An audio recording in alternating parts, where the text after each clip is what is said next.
Many years ago, a friend said to me, "Jen, on your tombstone, it's gonna say it pissed me off." She wasn't wrong.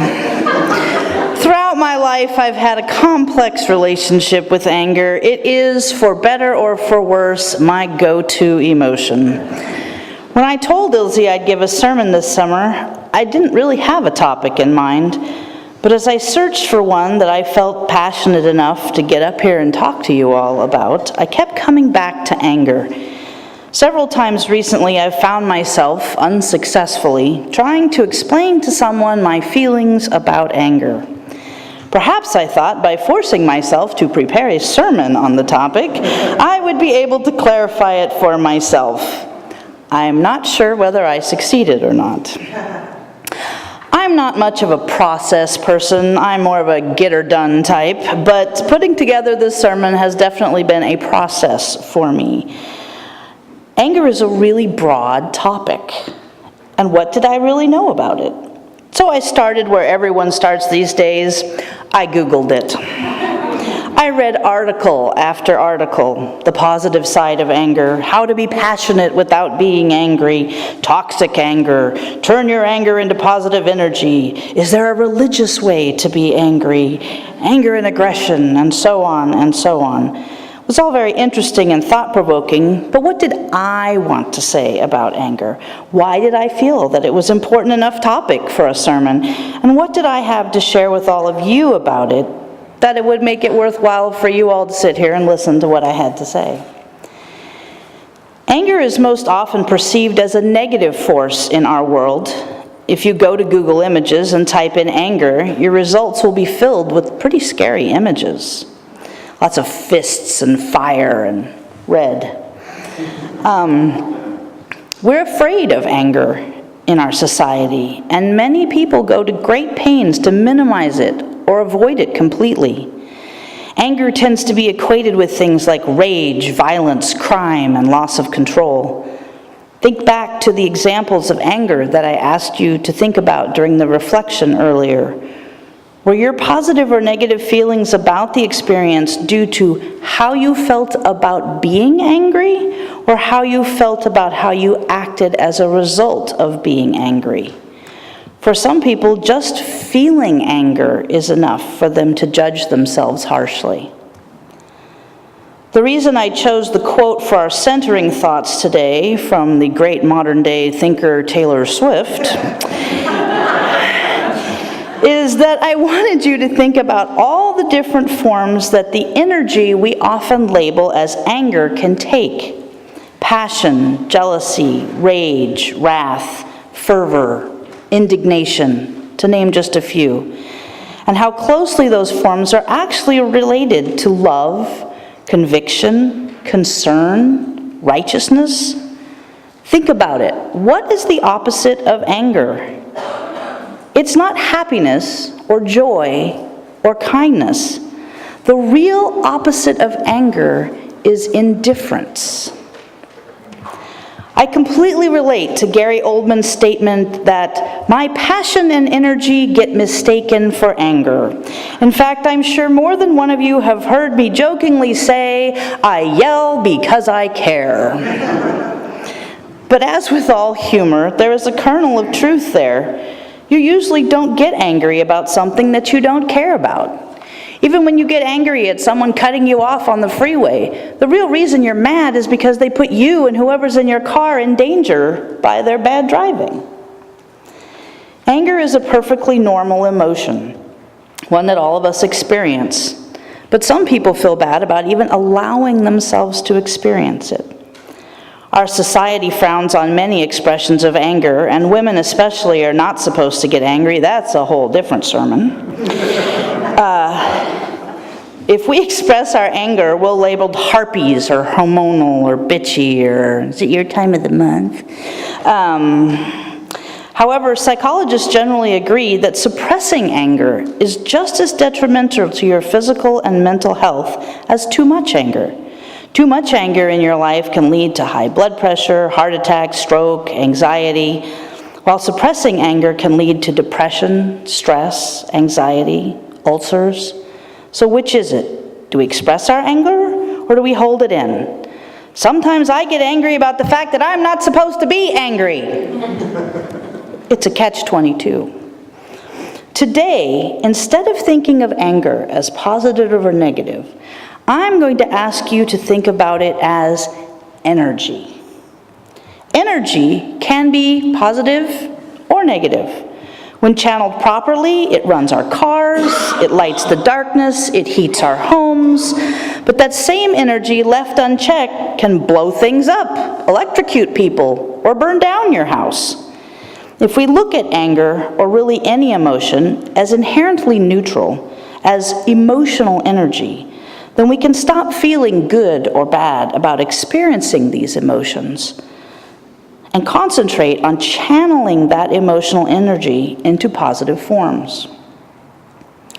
Emotional intelligence is knowing how to manage emotional energy, such as anger, knowing how to use it as a signal to yourself when things are unsafe or unjust, but also knowing how to step back and measure your response.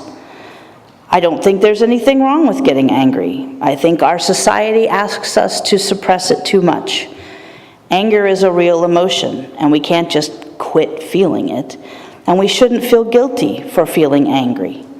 However, lashing out in anger is not productive. While I don't think that feeling anger is a negative thing, it doesn't mean that I like conflict any more than the next person.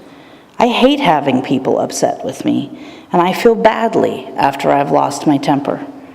Believe it or not, I try to avoid conflict as much as possible. So how do we learn to channel the energy of anger positively? How do we learn to use it as a tool? Now, even if I had all the answers, I wouldn't be able to teach you how to do this in one sermon or 2 or 3, and I'm still working on this all myself. But I hope I can convince you to start down the road to thinking about anger differently and being more conscious of how to use its energy for positives in your life. People say that you can choose whether or not to be angry. I don't agree with that. I think that angry energy will come to each of us at times, whether we choose it or not. However, I do think we can choose how we channel that energy. Anger can be a tool to defend, protect, or motivate you. It can help you identify healthy boundaries, stand up for yourself, and protect against toxic people and environments. Each of us needs to recognize the energy of anger and how it manifests itself in our life, how to be aware of that energy in yourself, and now how best to control it and channel it into positives. This, of course, is easier said than done, but a lot of it is just paying attention. I was tired of not having people listen to me to what I was saying, not because of what I was saying, but because of how I was saying it. And I was tired of hearing that people were afraid of me. So I started paying attention and learning to be more conscious of when I was getting angry. At first, it was a lot of looking back with 20/20 vision. I would get angry and then have to take the time to look back and evaluate what led up to the eruption, how I was feeling before, during, and after my outburst, and what I could have done differently. If this is something that you think you'd like to do, I'd suggest keeping an anger journal. Find time each evening to review your day and identify times throughout the day that you felt angry. Track what happened before, during, after.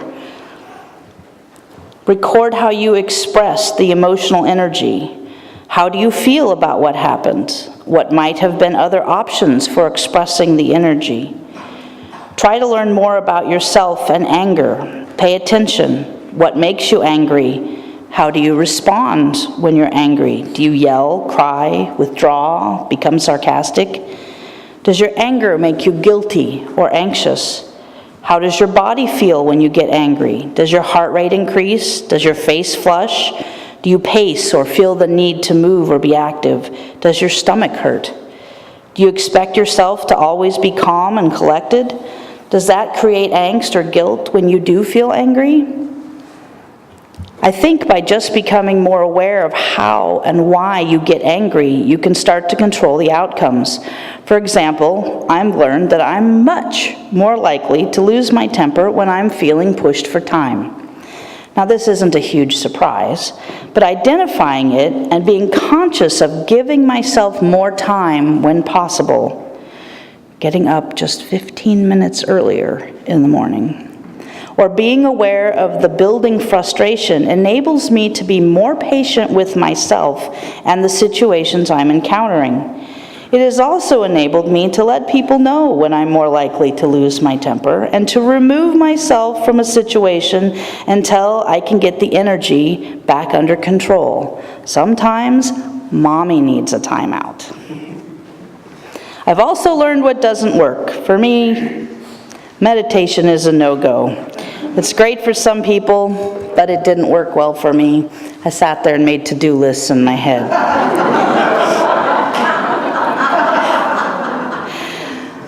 I've also worked on identifying what tools help me control and channel the energy into more positive outcomes. Some recent examples that worked for me: I went for a vigorous walk and had a vigorous conversation with a friend and felt healthier and better afterwards. I was angry about an institutional response to something, so I wrote out a very long and angry response and deleted it. I was angry about things that our bleepity bleep bleep bleep POTUS has done, and so I went with a friend to participate in activism with like-minded citizens. Recently, a friend said something offhand at a meeting that really hurt my feelings. I was angry and hurt, but I knew that it wouldn't be productive to confront her with it when I was feeling that way. Later, I was able to talk to her and tell her how I felt in a way that she could hear and acknowledge, and I felt the issue was addressed without any harm to the friendship. If I'd yelled at her in the middle of the meeting we were in, she would have been embarrassed and defensive and angry at me, and the whole group would have felt uncomfortable, and that wouldn't have been productive. If I had just let it drop, then she wouldn't have known that her comment had hurt me, and I would have carried forward resentment towards her that over time could have proved cancerous to our friendship. All of these examples have not only improved my relationships with those around me, but they have made me feel better about myself. And in none of them did I tell myself, don't be angry, because that's not going to happen. Now, in this format, it all seems very straightforward. Just be more aware and then find a positive outlet. Have a nice day. In reality, it's messy and imperfect, and at least in my case, has a high failure rate. But let yourself feel angry. Don't feel guilty about it. Know that it's a normal, healthy emotion that all of us feel. But be aware of your anger. Know what sort of things tend to make you angry. Think of ways to dispel the angry energy without hurting or endangering those around you. Go to the gym, run, take a long walk outside and yell at the rocks and the trees and the bushes and the birds.